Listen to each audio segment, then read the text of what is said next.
last year. He's not focused on, what happened to end the season. He's focused on how they can make the ending next year just a little bit different. Yeah, no, I mean, I think that's what it's about, right? I don't know. And, Mark, I think, is a class act. He talked about kind of what helped him move on. And I like the way that he approached talking about the deal. And there were certainly some other things I felt like happened in that presser that he could have picked up on and decided to go down rabbit holes and things like that. But the thing I like about Mark, which I think is a secret superpower for people, I like to think that I'm okay at this.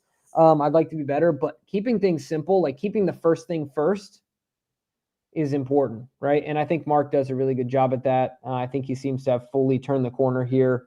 Dude, it's going to be a wild year in the tight end room. I mean, listening to him today, listening to him Isaiah Likely today, watching Charlie Kohler come along. What happens to what's his name? Oh my gosh, Ismail. What's his first name? Oh well, he's a Raider. Oh, what? He's gone? When did I miss that? Cool. Yeah, he's gone. Yeah, but he's getting an opportunity. Right. Yeah, good for him. He's dead to me. But you're not with us. You're against us. That's right. It's gonna be a crazy year in the tight end room, and I'm looking forward to it. Yeah, it's gonna be fun. Now, look, Mark's pressers are always pretty short. He's not the most gregarious. He's not the biggest talker, so he didn't say much. He definitely, kept focus on football. He's not concerned about the fact that the entire wide or tight end room is on the final year of their contracts, which I think maybe Ravens fans might be a little concerned. But he said, look, he's not focused on the contract. He's been very complimentary. He was very complimentary of the Ravens and thrilled to be here for year 8. What's going on, Wesley? What's going on, Malik? Jesus, however you go by it. What's going on, Sean? Appreciate you guys coming out. But yeah, I mean, he's turning the page fully.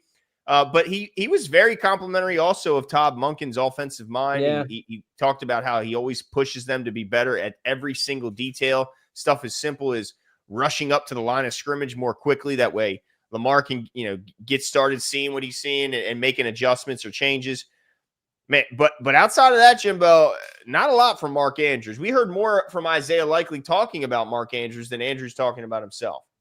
Yeah, well, I think some of that's kind of expected, right? I don't think Mark's too big of a fan of talking about his game. He just likes playing his game. Yep, and I like that. I'm not mad about that at all. But let's get into Isaiah Likely. Let's do it. Since we were just talking about him, he, as well as Mark Andrews, seems not focused on the extension.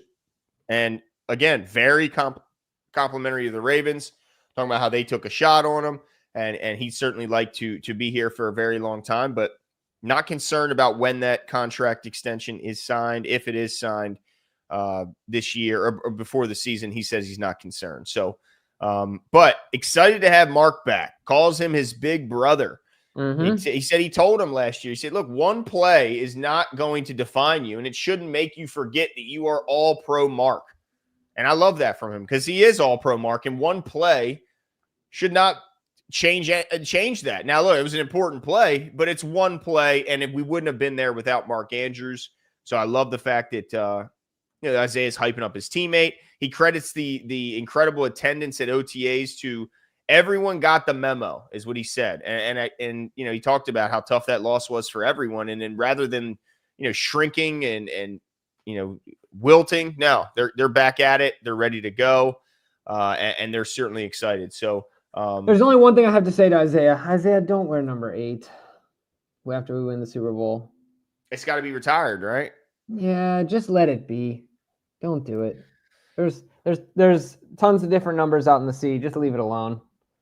Yeah, I don't think that number should be worn by anyone else after Lamar's done with it. But is he going to be Jacoby? Is he going to have 8 and then do exactly that same amount of production in number 1 like Kobe did? He does, I mean, whatever happens, whatever the breakdown of it is, if we win a Super Bowl and he changes his number, he truly does. You have to retire both.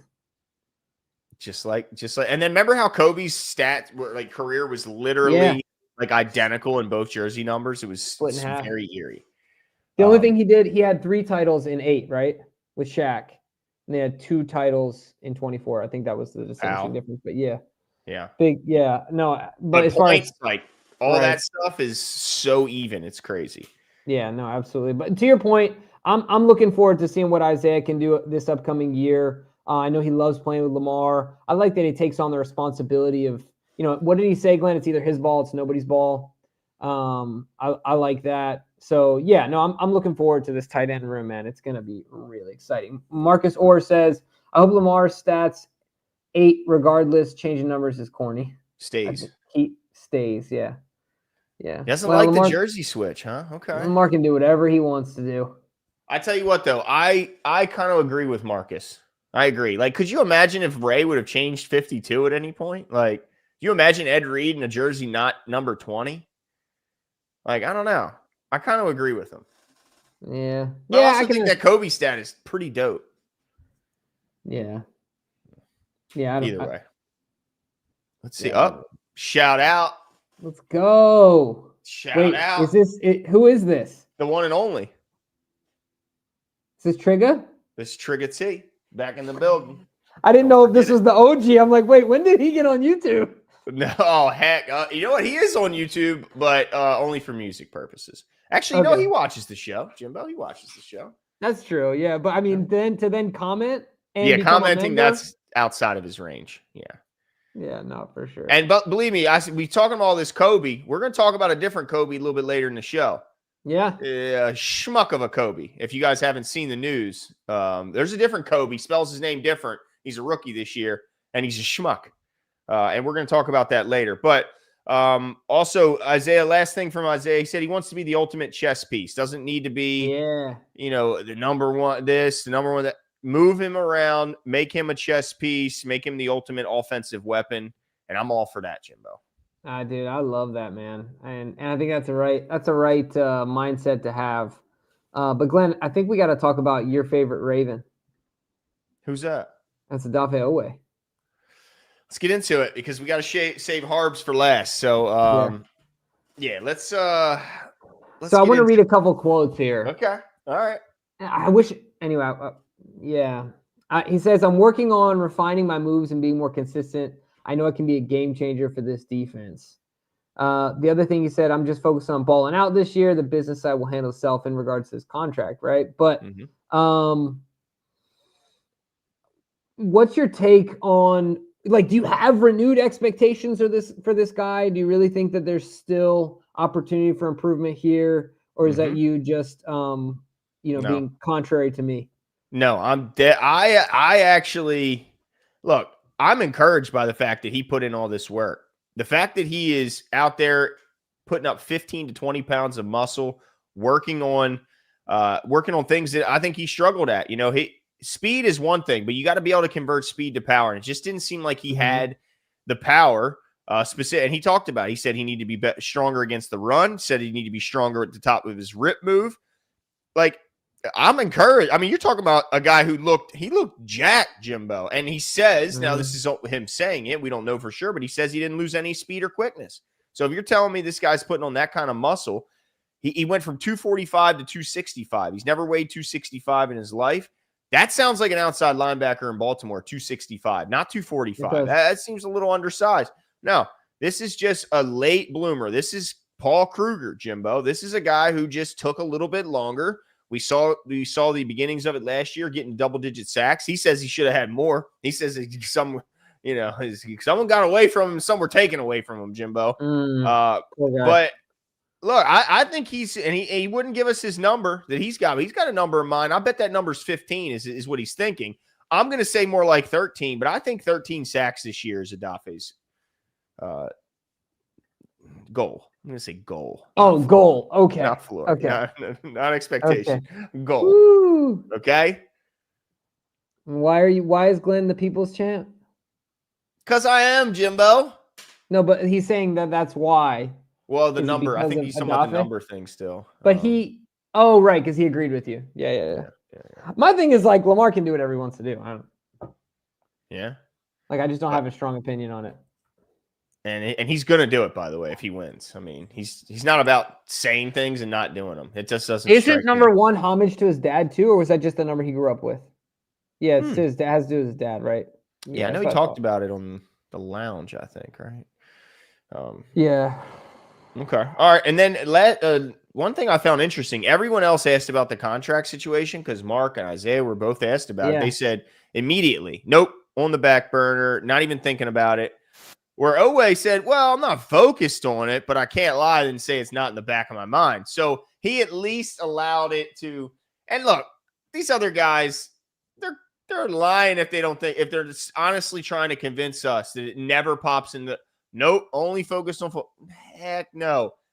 Especially Isaiah Likely. I mean, imagine the pay raise this guy is anticipating. Like, this is a massive, massive jump, like life-changing for him and his entire family. I appreciate Odafe Oweh's honesty. You're darn right it's back there in the back of his mind. And look, I'm rooting for him. John Harbaugh said his next step is all pro, Jimbo. That's his next step.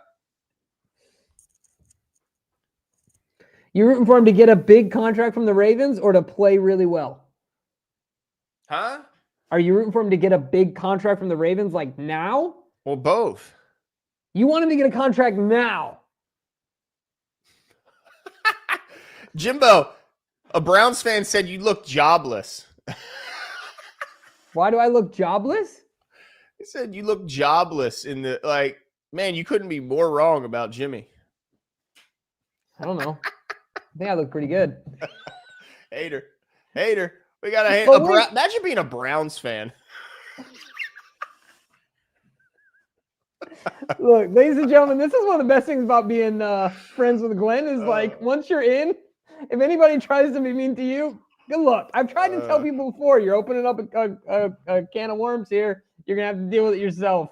Sorry, dude. I appreciate that, Glenn. Jimbo just can't grow a beard. Oh, Jimbo could if he wanted to. Yeah, I think I could. It would at least be comparable. It'd be better than mine. Mine is trash. But anyway, look, we're not here to talk about that. What were we talking about? I'm sorry, Jimbo. No, I was saying you want him to. So let me just make sure I understand. You want him to get a contract like right now before this upcoming year? No. I want him to go out and earn his contract. That's what I want. Okay. And if he earns it, then I'll be happy they give it to him. But absolutely not right now. No. All right, fair. All right, then we're on the same page. Look, if he goes out there and crushes it, happy to pay him, right? Like, I don't care who it is. Pay the guy if he deserves it. But yeah, I'm still in wait and see mode with Odafe Oweh. I mean, look, how much will the 20 pounds of muscle, like how much will that impact his get up off the line? You know, he kind of already, he's a fast guy, but I don't think he's the fastest twitch guy. You're right. You know what I'm saying? And so does this help him? No, I mean, look, he's got, I'm sure, people that make way more money than me telling him what to do here. But I don't know. It's going to be interesting to see how this works. Yeah, no doubt. Gabriel Cody says, getting hyped for the regular season is tough when we always fall in the playoffs. The roster is crazy, but convince me this year will be different. I can't, Gabriel, because I'm right there with you. And look, I get excited. I'm going to be excited about this season. I'm always going to be excited. But I get your point, and there's really nothing I can say that would even come close to changing your mind. This roster is absolutely nuts. It looks to be the best. I mean, many people who aren't Ravens fans are saying it looks to be the best roster in football, top to bottom. Now, having said that, we've been in that position before. Number one seed, bye week, 14-2s and all this and stuff. And we all know it doesn't matter because the Ravens are now only graded on their playoff success or failure. And as of lately, it's been the failures that they've been criticized for. So it really doesn't matter if they go 17-0. If they don't get to the Super Bowl, then they're the same team that they've been the last few years.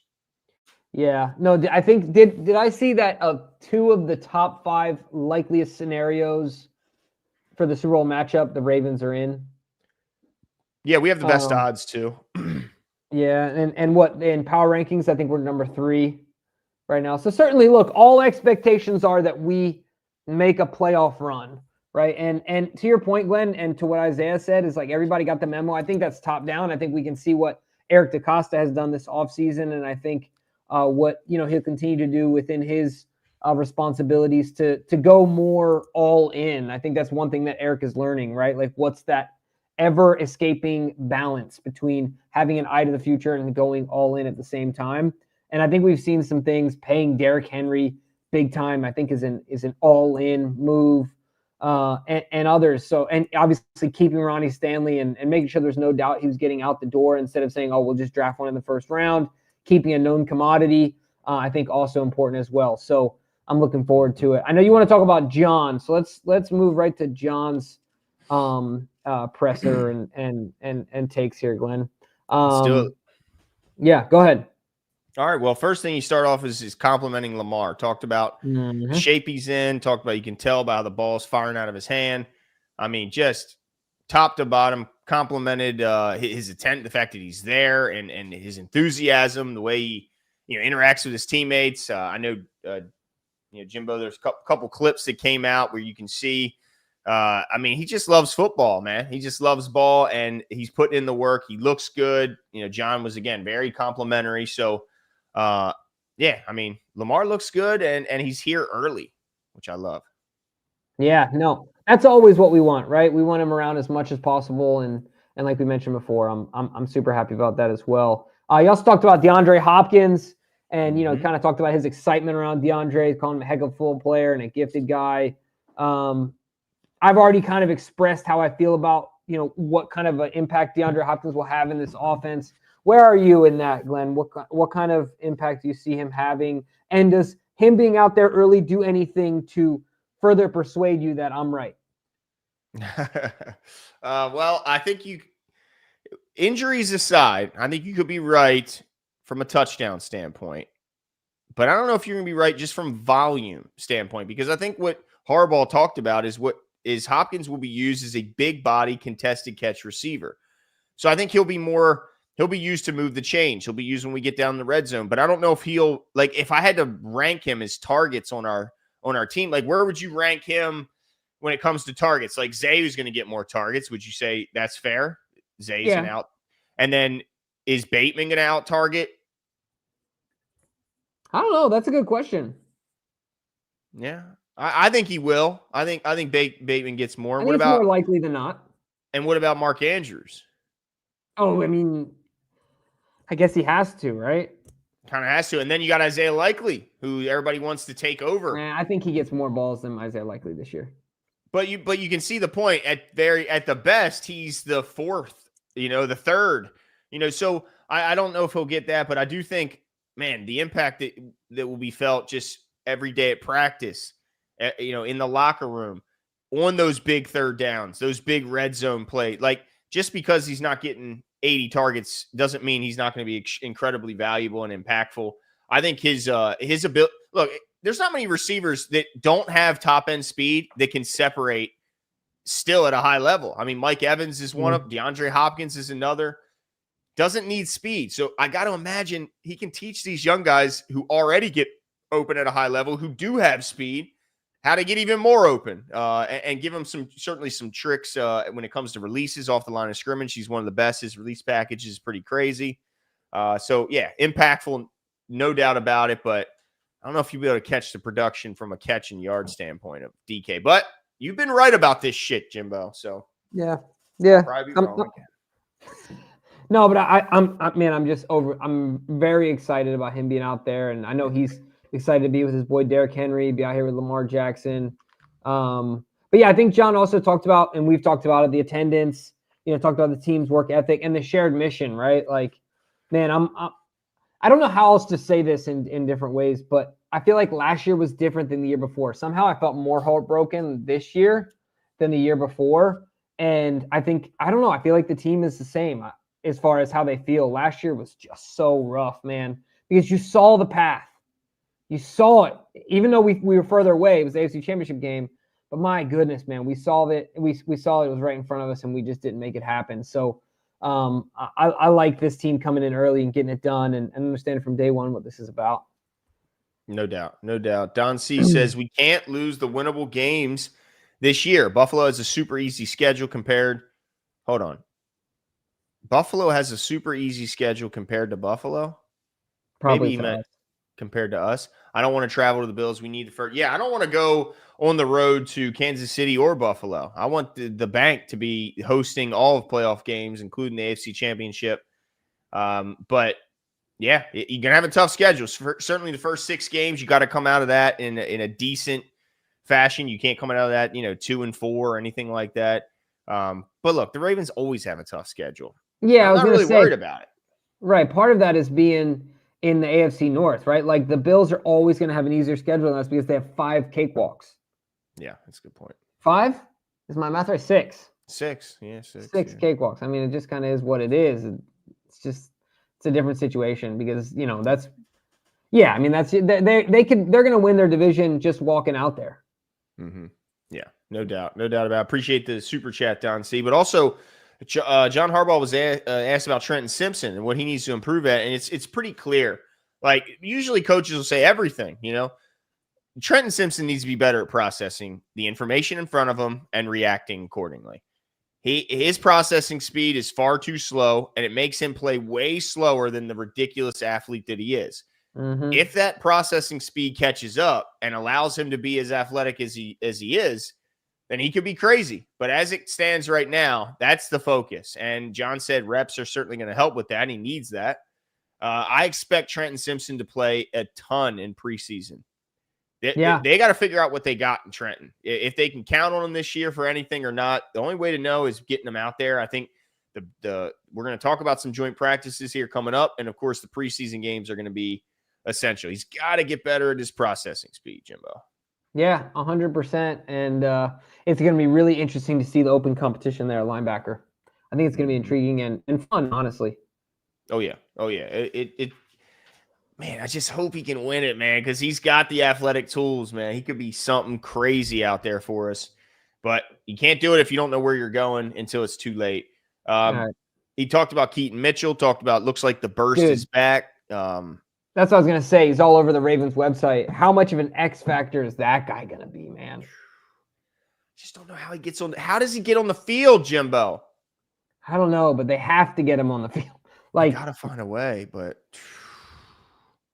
everything will work itself out. I feel like it generally does. He'll get out there.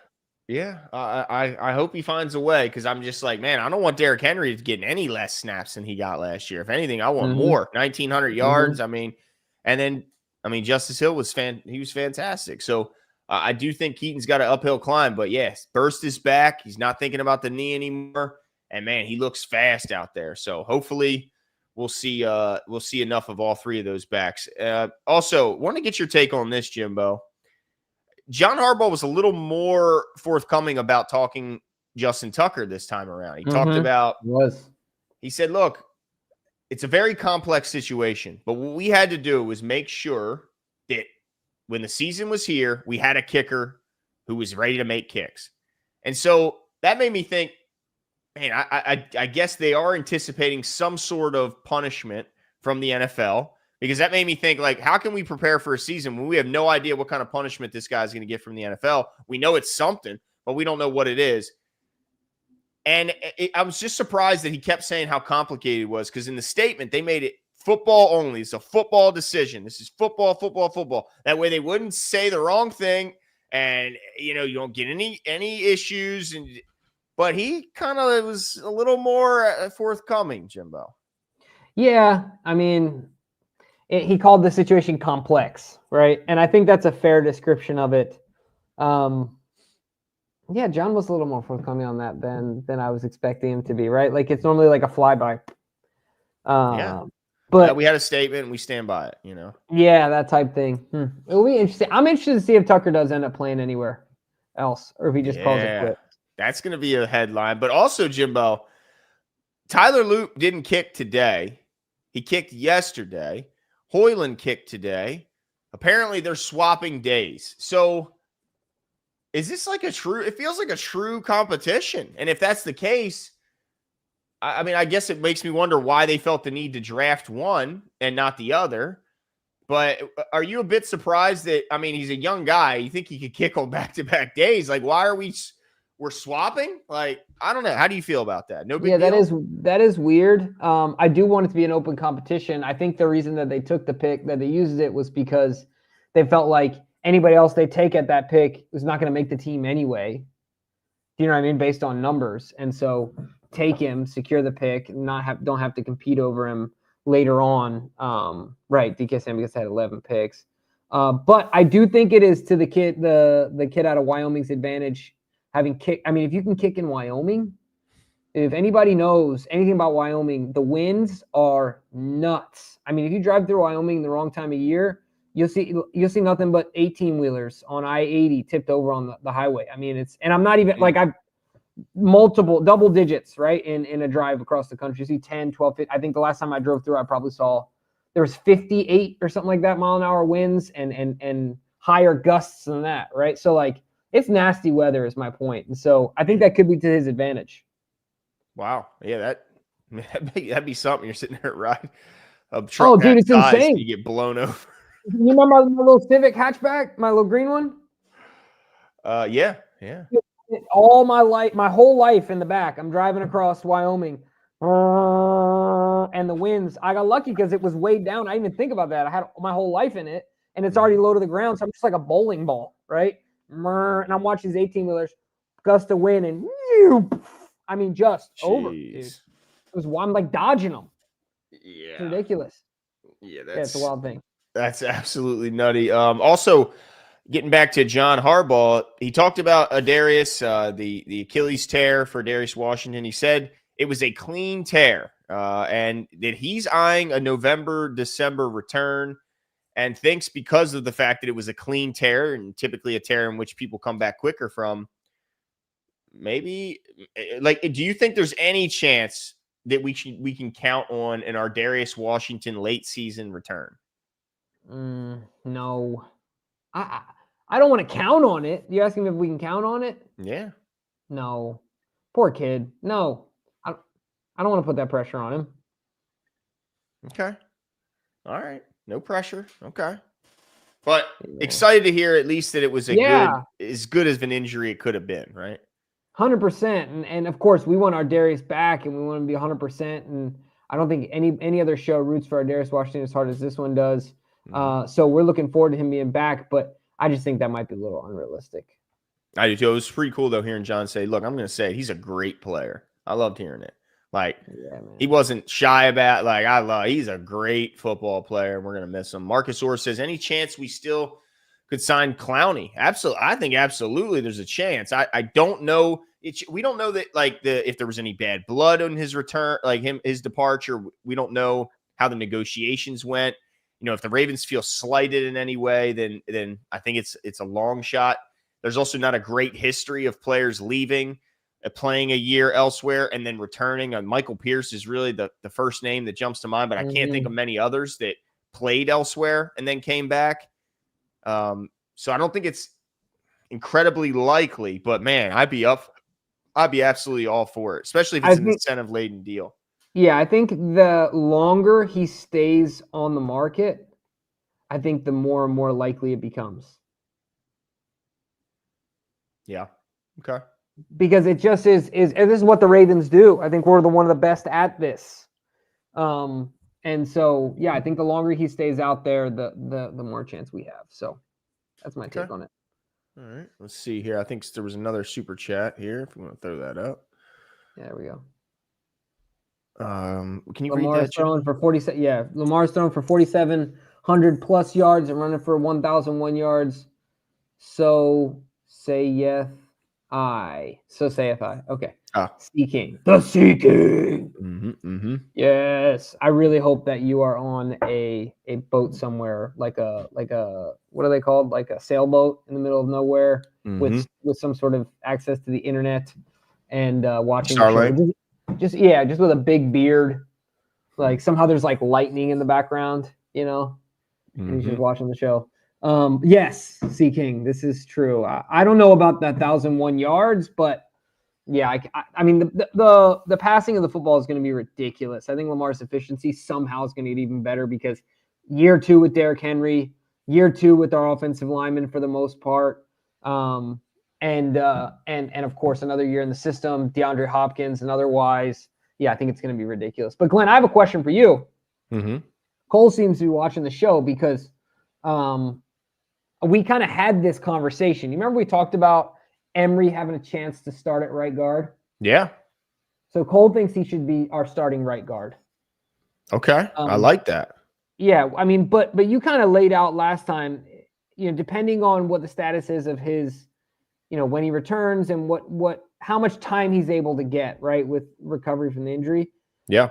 Do you feel any different now that some time has gone by, essentially, from the last time we talked about it, that, before we start getting into training camp and things like that, do you think that there's any possibility that this happens? Do you feel the same about it, that it's just not very likely? Because I think last time we talked, you were just like, based on timing, it's probably not very likely.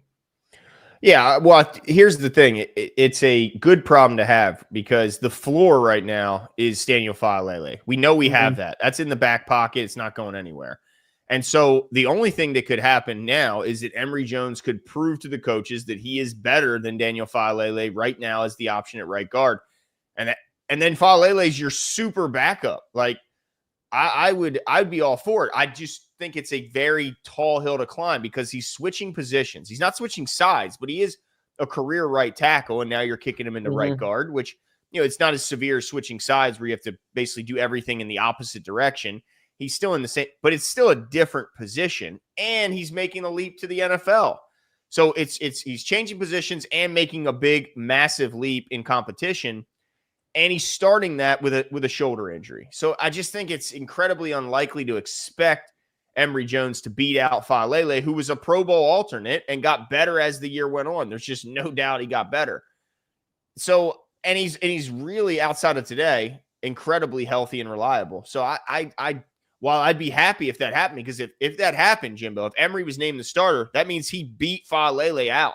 And that's saying something for a rookie who's changing positions. It really is. Especially one drafted, when he was. So, this wasn't a first-round pick. It's a third-rounder. So I would be happy if that were the case, but I can't, for any reason, expect that to happen. Yeah, it's going to be really interesting to see how that plays out. But I am interested to see. I think he can be an early climber in this depth chart. And it was nice to get some validation from a guy like Cole who, likes to analyze and deep dive on that position. So I'm looking forward to it. I think it's one to keep an eye on in this offseason. Yeah, I gotta put this up because I can't remember what was the prediction for Lamar's success. I don't have it here. You're talking about the super chat? Yeah. Oh, there we go. 4,700 yards. Yeah. It just makes you remember, Last year? what he did. I mean, I know. I mean, what, are they real? 41-4, Jimbo? It's ridiculous. It's absolutely insane. That is insane that year. So, yeah. I mean, he can do it. He can do it. What can't he do? I mean, holy smokes.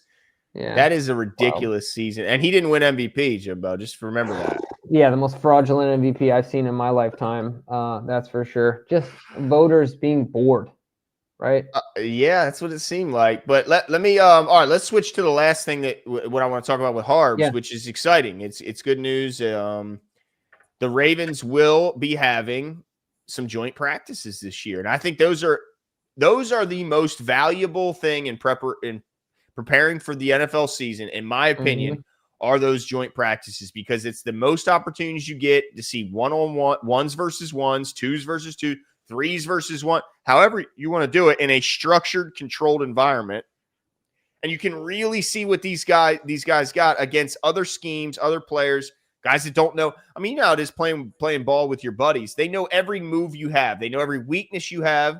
And then you go to a court or a field and you're playing against strangers who don't know your don't know your moves, don't know your strength.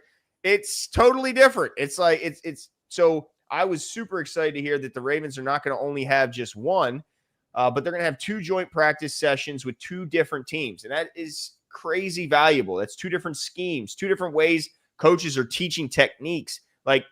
It's incredibly valuable. So as you can see on the screen here, we got clarification on when and where these games are played. Of course, 3 preseason games. First one, August 7th, Thursday. It's not far away, guys. It's coming up pretty quick. But before that game, they're going to have one joint practice in Baltimore at the Castle with the Colts. And then after they play their week 2 game against Dallas on the 16th of August, they're going to come back home, take on the Commanders on the 23rd. And on the day before, on the 22nd, leading up to that, they're going to have another joint practice. So that's two different teams having joint practices with. And I mean, we always try and position ourselves to go to some of those joint practices because they're so much fun to watch. We got to see Emmanuel Forbes getting absolutely torched. We saw, like Zay Flowers in his initial, like, it's cool to see those. So glad that they're going to have them because not every team gets the opportunity to have joint practices. Yeah, I agree, and I'm looking forward to those as well. It always shocks me how soon this is. Yeah. Like, I mean, it's June in 48 hours, right? Or no, I guess a little bit more than that. In a few days, it's June. Yep. And it's always that torn part. Like, I want football to be here, but I don't want summer to be gone. You know, right? I don't want exactly right. No, I'm there with you because summer's been great. Yeah. But it's wild, man. Football is right around the corner. It's going to be absolutely insane. And to your point, Glenn, I think those are the best reps to watch as a fan. Off-season wise now, if you can get to the combined practice stuff, it's absolutely a ton of fun. I'm looking forward to it. No doubt. Yep. If you guys can only make it to one of the available practices, if you can make it to that one, that would be the one you'd want to make it to. By the way, I did want to clarify. I did say Awuzie missed today. He was sick. And Daniel Falele is working on some physical things, is what the quote was. We'll be back to practice soon. So, incredible attendance. Man, excited for this year. It's still, a couple months away before we can really see some real training camps and real football, at least preseason. But the wheels are in motion. And now at this point, we're in the mode where keep everyone healthy, nobody getting in any trouble off the field. And let's get to mini camps and then training camp. Let's go. That's right. Man. Oh, this is going to be a lot of fun, Glenn. I think that in our next show, we will have to do our way too early prediction on the season. We haven't done it yet. Oh yeah. And I'm excited to do that. I think we'll have to do that in our next show. I'm really looking forward to that one because, I'm absolutely looking forward to it. Are you going to pick us to be undefeated again? Honestly. Look, this might be the season, dude. I knew it. You're gonna make me be the bad guy and pick us losing some games, but I'm gonna do it. People's champ, Glenn. You know what I mean? I got to do anything I can do to get some love around here. But the thing I was gonna say too is, you didn't talk about Kobe Bryant. Oh yes, thank you. All right, tee up for that one. Yeah, thank you. I don't know where guys get off or think that they can. If you guys don't know, Kobe Bryant was a cornerback in this year's draft class. I believe we talked about him with draft picks. He had him in the 5 to 7 draft range. He ends up going undrafted. He signs with the Falcons, so he is an Atlanta Falcon. But I can't understand why an undrafted rookie would feel the need to tweet or to put this on his Instagram, Jimbo. I mean, like, an undrafted rookie corner. Why the hell would you have the balls to tweet to post some dumb stuff like this? Look, like, what are you doing? You goofball. And to do it in the cowardliest way. He doesn't do it the year we play the Falcons, right? He doesn't do it when we could absolutely torch this dude, put this dude on an island and cook him. No, he does it when they're not even playing him. Like, what a cowardly clown and a goofball this guy is. Like, by the way, for the listeners, thank you, DK. Kobe Bryant posted a picture on Instagram with a photoshopped James Harden head on Lamar Jackson's body, basically accusing him of being the James Harden of the NFL. Just a goofball move, a clown move. And Tanja, I guess, but how could Lamar have beef with him? That's like, does the hammer have beef with the nail? Right. Does an elephant fight with a fly? Like, what are we talking? He doesn't even know who the hell. If I asked who's Kobe Bryant, Lamar, I guarantee he's not going to mention a cornerback from Atlanta. Yeah, he's going to say he's passed away. Yeah. Yeah, I mean, what a attention-seeking goofball. And I guess he got what he wanted because, look, I'm giving him attention. Yeah. But that's all this is, an attention grab. Like, what a clown and a goofy thing to do. Goofy. Yeah, it's just ridiculous, dude. Come on. Ugh. Come on, man. You got to know better than that. But hey, fuel to the fire. Lamar Yeah. Jackson seems to always get it from somewhere every year. Not that he needs it, but I just Mm. will never understand. I'll never understand the unwarranted hate towards Lamar. And it's funny to me because I feel like some people will even like try and hate who he is as a person. Yeah. And I'm like, dude, first of all, you don't know this guy because he's one of the most private guys in the league. Nobody knows anything about his kids. Nobody knows anything about his significant other. Nobody knows anything about. He doesn't put his life out there. Mm-mm. And also all he does, all we've ever seen Lamar Jackson do, and all people have ever talked about is good things in the community. Yeah. So like, Respect. I just think it's crazy to me the unwarranted hate that Lamar Jackson gets. Just blows my mind, dude. I don't understand. I'll never understand it. I think it's just simply because he's a different type of player. Like I said, he's not playing football. He's just playing whatever sport he invented in his head and made it work inside the rules of football. Yeah, Right? he is an absolute monster and the most humble superstar, like we've said, that I could ever remember. I can't remember a more humble superstar. So just use it as motivation, as always. I'm sure Lamar will and the rest of the team. But, man, I hope they get a chance to play that guy. I really do, because I guarantee every ball is going at that guy's head. Like, yeah, yes, I agree, Tanja. I agree. Beat the brakes off. He's a goofball. I mean, that's just goofy. But anyway, it's kind of weird ending on that note, but I think that is it for us tonight, folks. The Ravens are back. They are back, and look, we're going to continue to keep you guys up to date on all your Ravens news. But yeah, next show, I think we're going to do our predictions, and we're going to see if Jimbo will predict another undefeated season. It's very possible. Talk to you guys soon. See ya. See ya.